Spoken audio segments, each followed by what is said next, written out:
Sementara itu memutus mata rantai penyebaran COVID-19, Mall Pelayanan Publik Badung membatasi tatap muka langsung dengan mengoptimalkan penggunaan aplikasi daring atau online.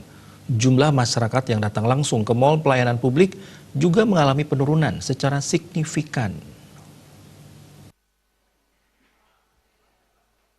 Kepala Dinas Penanaman Modal dan Pelayanan Terpadu Satu Pintu Kabupaten Badung, Imade Agus Aryawan menyatakan dalam rangka mengantisipasi penyebaran COVID-19, Pemkab Badung telah menerbitkan surat edaran dan himbauan yang berlaku dari 16 hingga 30 Maret 2020 kepada seluruh perangkat daerah agar mengutamakan pelayanan dan memanfaatkan aplikasi daring online. Pihaknya tetap memberikan pelayanan namun dibatasi. Beberapa pelayanan bahkan tidak dilakukan, bukan dengan tatap muka langsung dan pelayanan berbantuan petugas. Pihaknya selama setahun terakhir menerapkan pelayanan perizinan daring atau online yang memanfaatkan aplikasi online yang bernama Layanan Perizinan Online Laporan. Segala sesuatu proses perizinan dapat dipantau di laporan tersebut dan bahkan segala kelengkapan bisa dicetak secara mandiri. Keberadaan aplikasi ini sangat membantu di tengah merebaknya COVID-19. Mengantisipasi penyebaran COVID-19, pihaknya meminta bantuan kepada Dinas Kesehatan Kabupaten Badung untuk menempatkan petugas di Mall Pelayanan yang melakukan pengecekan suhu tubuh dengan thermoscatter dan menyediakan hand sanitizer. Sabtu lalu pihaknya melakukan penyemprotan disinfektan.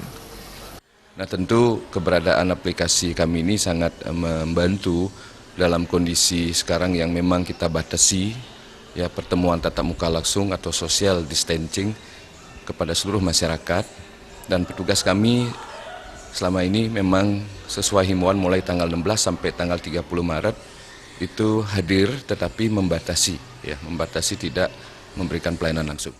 Di samping pelayanan secara terintegrasi melalui daring atau online, pihaknya juga menyediakan fasilitas call center di nomor 1500273 dan menyediakan aplikasi Omi Channel.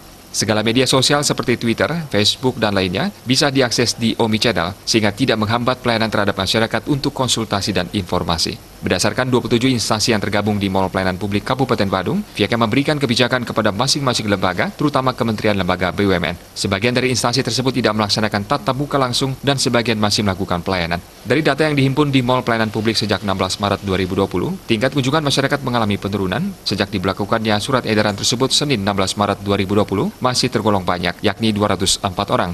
Tingkat kunjungan pada keesokan harinya turun menjadi 117 orang, semakin hari mengalami penurunan, pada Rabu menjadi 71, dan Kamis hingga pukul 12 berjumlah 30 orang.